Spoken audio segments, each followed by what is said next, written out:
Hello everyone, उम्मीद है आप लोग बहुत अच्छे होंगे। तो आज की इस वीडियो में हम लोग मुख्य रूप से साइंस के 50 इंपॉर्टेंट ऑब्जेक्टिव का सॉल्यूशन करने वाले हैं, जो आपके बोर्ड परीक्षा के लिए काफ़ी इंपॉर्टेंट है। सारे प्रश्न आपका इंपॉर्टेंट लिया गया बच्चों, वीडियो को अंत तक देखना है। सारे आपको ऑब्जेक्टिव का जो प्रश्न का जो आंसर होगा उसको आप लोग कमेंट बॉक्स में कमेंट करना है, ठीक है।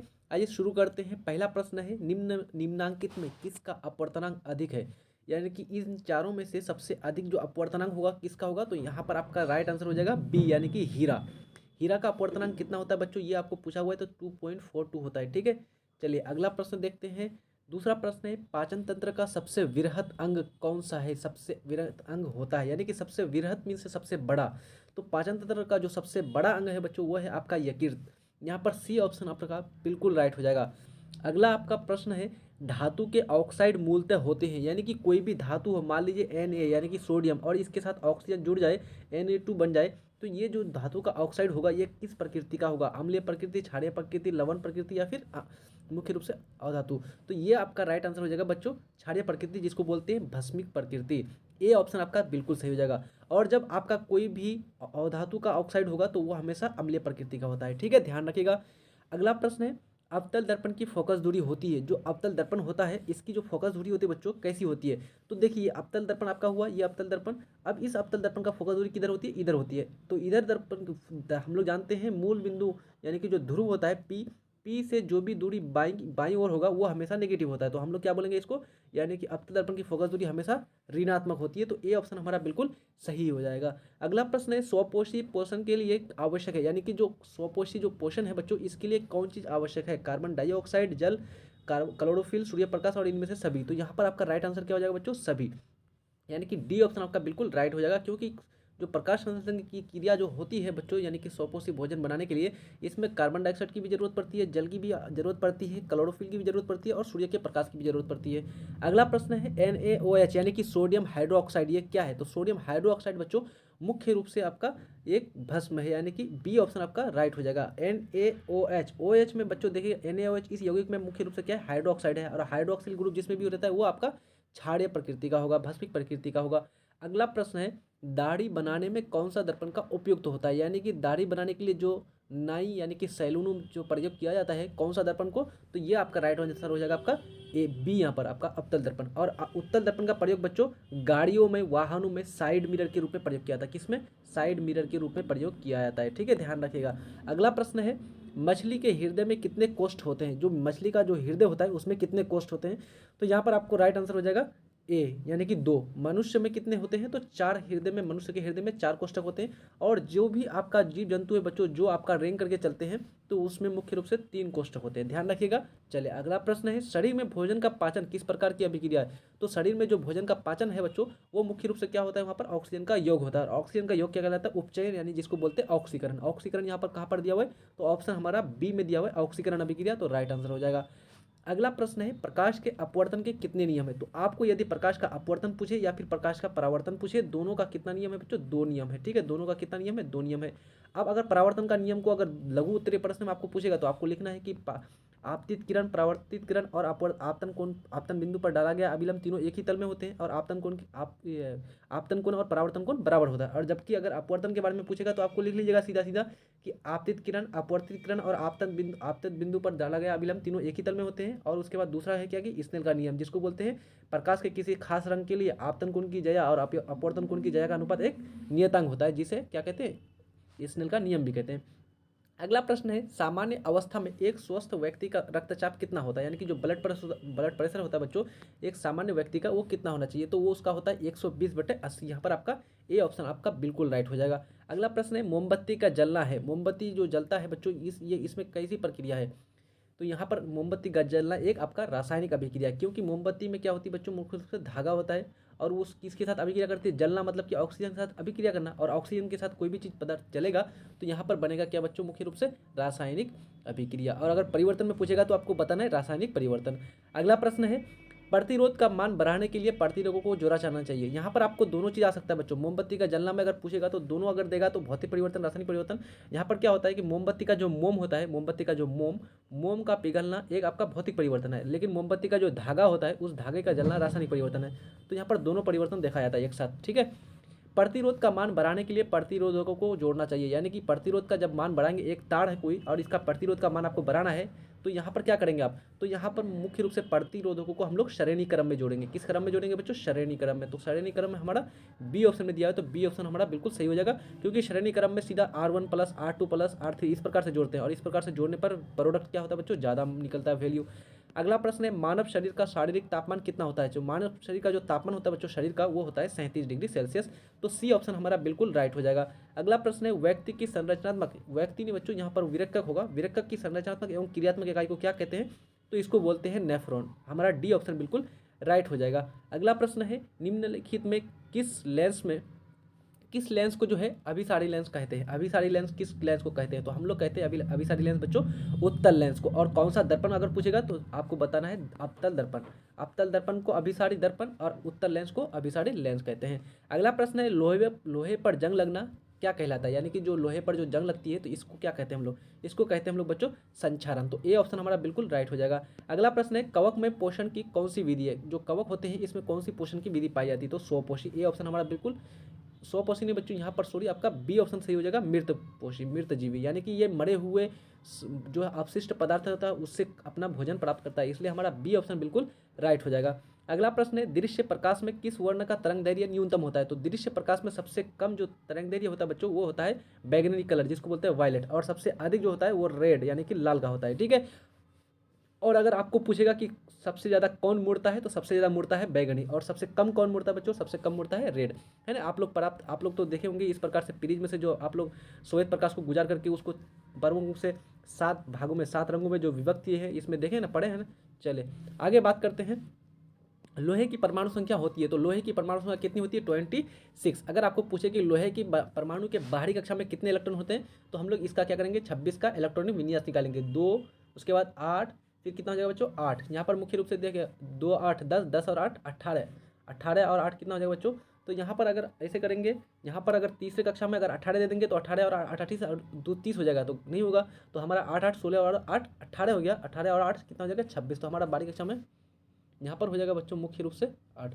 चलिए अगला प्रश्न है, मनुष्य का हृदय प्रति मिनट कितनी बार धड़कता है। मनुष्य का जो हृदय होता है वो प्रति मिनट 1 मिनट में कितनी बार धड़कता है, तो 72 बार। अगला प्रश्न है, निम्नलिखित में किस में प्रकाश की चाल सबसे अधिक होती है। तो सबसे प्रकाश की चाल जो अधिक होती है वो होती है निर्वात में, क्योंकि वहाँ पर क्या बच्चों कोई भी कण नहीं मौजूद रहते हैं, तो वहाँ पर प्रकाश की चाल सबसे अधिक होती है। पित्त रस स्रावित होता है, तो पित्त रस कौन स्रावित करता है मुख्य रूप से, तो पित्त रस जो स्रावित करता है बच्चों वो करता है लीवर यानी कि यकृत। तो डी ऑप्शन हमारा बिल्कुल सही हो जाएगा। अगला प्रश्न है, संगमरमर का रासायनिक सूत्र क्या होता है। तो संगमरमर का रासायनिक सूत्र होता है CaCO3, जिसको बोलते हैं कैल्शियम कार्बोनेट, और इसका अन्य नाम भी बहुत सारा है बच्चों। ठीक है, इसका भी नाम सब याद रखना है। अन्य नाम क्या क्या है, संगमरमर है, चूना पत्थर है, इसका मार्बल बोल दीजिए, या फिर आपका खड़िया बोल दीजिए, चाक बोल दीजिए। अगला प्रश्न है, जलता हुआ मोमबत्ती बदलता है, जो मोमबत्ती जो जलता है जब, तो वो किस ऊर्जा को कौन सी ऊर्जा में बदलता है। तो जलता हुआ मोमबत्ती मुख्य रूप से बच्चों उसमें संचित जो रासायनिक ऊर्जा होती है, उस रासायनिक ऊर्जा को प्रकाश ऊर्जा में बदलती है। किस प्रकार से, रासायनिक ऊर्जा को प्रकाश ऊर्जा में बदलती है, तो रासायनिक ऊर्जा को प्रकाश ऊर्जा में, बी ऑप्शन हमारा बिल्कुल सही हो जाएगा। अगला प्रश्न है, निम्नलिखित में किस में कोई एंजाइम नहीं होता है, यानी कि एंजाइम पाया ही नहीं जाता है साफ। पित्तरस, अमाशय रस, लार या फिर अग्नाशय। तो यहाँ पर आपका राइट आंसर हो जाएगा पित्तरस। पित्तरस में कोई भी एंजाइम नहीं पाई जाती है। अगला प्रश्न है, निम्नलिखित में कौन गंधीय सूचक नहीं है। आपको पूछ रहा है कि गंधीय सूचक नहीं है, वेनेला ये भी है, आपका प्याज भी है, शकरकंद ये आपका गंधीय सूचक नहीं है, तो हमारा सी ऑप्शन बिल्कुल राइट हो जाएगा। अगला प्रश्न है, विद्युत चुंबक बनाने के लिए जिस छड़ का उपयोग होता है वो है। तो विद्युत चुंबक बनाने के लिए बच्चों प्रमुख रूप से नरम लोहे का प्रयोग किया जाता है, इसलिए हमारा बी ऑप्शन आपका बिल्कुल राइट हो जाएगा। अगला प्रश्न है आपका, कोशिका झिल्ली किस प्रकार की झिल्ली होती है। जो कोशिका जो झिल्ली होती है वो किस प्रकार की होती है, तो वो होती है आपका अर्धपारगम्य। तो हमारा सी ऑप्शन बिल्कुल राइट हो जाएगा। 30 नंबर का प्रश्न है, अम्लीय वर्षा में वर्षा जल का पीएच मान कितना होता है। अम्लीय वर्षा में पीएच मान जो होता है बच्चों वर्षा जल का, वो होता है 5.6 से कम। अगला प्रश्न है, पवन विद्युत जनित्र में पवन की चाल कम से कम कितनी होनी चाहिए। यानी कि जो पवन यंत्र होते हैं, पवन विद्युत जनित्र, मुख्य रूप से उसमें जो हवा की चाल, वायु की जो चाल होनी चाहिए, कितना होना चाहिए, तो 15 किलोमीटर प्रति घंटा होना चाहिए। तो 15 किलोमीटर प्रति घंटा कोई ऑप्शन में दिया हुआ नहीं है आपका, तो डी ऑप्शन हमारा बिल्कुल सही हो जाएगा। अगला प्रश्न है, शुक्राणु का निर्माण होता है। शुक्राणु का जो निर्माण होता है वो किस में होता है, तो यहाँ पर आपका राइट आंसर हो जाएगा बच्चों वेरिएशन में होता है। अगला प्रश्न है, आवर्त सारणी में टोटल कितने आवर्त है। तो आवर्त सारणी में मुख्य रूप से कितने आवर्त है बच्चों, तो आवर्त सारणी में टोटल आवर्तों की संख्या आपका 7 है। कितना है, 7 है। अगला प्रश्न है, सौर ऊर्जा को सीधे विद्युत में बदलने वाली युक्ति कौन है? तो सौर ऊर्जा को सीधा सीधा बदलता है बच्चों सौर सौर सेल। जो भी सौर सेल होते हैं वो क्या करते हैं, जो सोलर एनर्जी होती है उसको सीधे विद्युत ऊर्जा में बदल देती है। अगला प्रश्न है, मनुष्य मस्तिष्क का कौन सा भाग शरीर की स्थिति तथा संतुलन का अनुरक्षण करता है? यानी कि मानव शरीर को संतुलित करता है, बैलेंस करके कौन रखता है? तो कौन सा मस्तिष्क का भाग? अनुमस्तिष्क। अगला प्रश्न है, समूह 17 के तत्व क्या कहलाते हैं? यानी कि 17वें ग्रुप का जो समूह तत्व है वो क्या कहलाते हैं? तो वो कहलाते हैं आपका हैलोजन ग्रुप। अगला प्रश्न है, तारों का टिमटिमाना प्रकाश के किस घटना को दर्शाता है? तो तारों का टिमटिमाना मुख्य रूप से प्रकाश के अपवर्तन को दर्शाता है। तो हमारा कौन सा ऑप्शन राइट हो जाएगा बच्चों? ऑप्शन हमारा डी बिल्कुल यहाँ पर सही हो जाएगा। 38 नंबर का प्रश्न है, निम्न में कौन बाह्य निषेचन करता है? यानी कि इन चारों में से बाह्य निषेचन कौन करता है? तो हमारा राइट आंसर हो जाएगा गाय। अगला प्रश्न है, ओजोन के एक अणु में ऑक्सीजन परमाणु की संख्या कितनी होती है? तो ओजोन के एक अणु में, तो ओजोन के एक अणु में मुख्य रूप से होता है बच्चों 3 ऑक्सीजन। ओजोन का O3 होता है फॉर्मूला।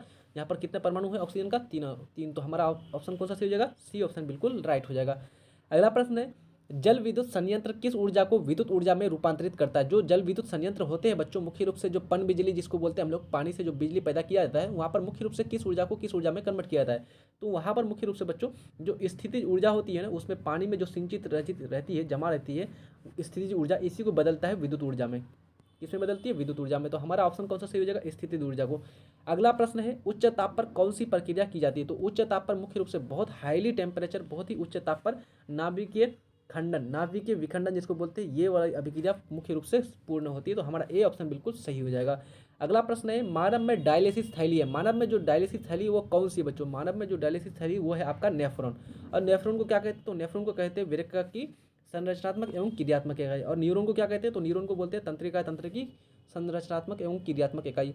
अगला प्रश्न है, वायुमंडल में कार्बन डाइऑक्साइड गैस की मात्रा कितनी है? तो वायुमंडल में अगर बात की जाए तो सबसे ज़्यादा नाइट्रोजन का है बच्चों। नाइट्रोजन कितना प्रतिशत है नाइट्रोजन गैस? तो ये है आपका लगभग 78%। ऑक्सीजन कितना है? तो ये है ऑक्सीजन गैस आपका 21%। उसके बाद है आपका कार्बन डाइऑक्साइड, तो कितना है इसका? तो कार्बन डाइऑक्साइड का 0.03%। तो सी ऑप्शन हमारा बिल्कुल राइट हो जाएगा। अगला प्रश्न है, 2 डायोप्टर क्षमता वाले लेंस का फोकस अंतर कितना होगा? तो 2 डायोप्टर क्षमता वाले फोकस का अंतर अगर निकालेंगे तो एफ बराबर हो जाएगा बच्चों 1 बटे क्षमता, यानी कि जो डी होगा। तो यहाँ पर 1 बटे कितना है? तो 2 डी होगा, तो 2 हो गया। अब 2 डायोप्टर मतलब कि यहाँ पर 2 डायोप्टर मतलब कि हमेशा ये मीटर में लिया जाता है बच्चों। तो यहाँ पर आप भाग देंगे तो कितना होगा? 2 यानी कि 2 5 10 यानी कि 0.5। अब जब इस 0.5 मीटर को सेंटीमीटर बनाएंगे तो कितना हो जाएगा? 100 से इसको गुना कर दीजिए। 100 से गुना करेंगे तो हो जाएगा 50 सेंटीमीटर। 50 सेंटीमीटर हमारा डी ऑप्शन में दिया हुआ है। अगला प्रश्न है, रेजिन किस पौधे का उत्सर्जित पदार्थ है? यानी कि जो रेजिन उत्सर्जित पदार्थ है वो किस पौधे का है? तो ये आपका राइट आंसर हो जाएगा चीड़ पौधे का रेजिन उत्सर्जित पदार्थ है।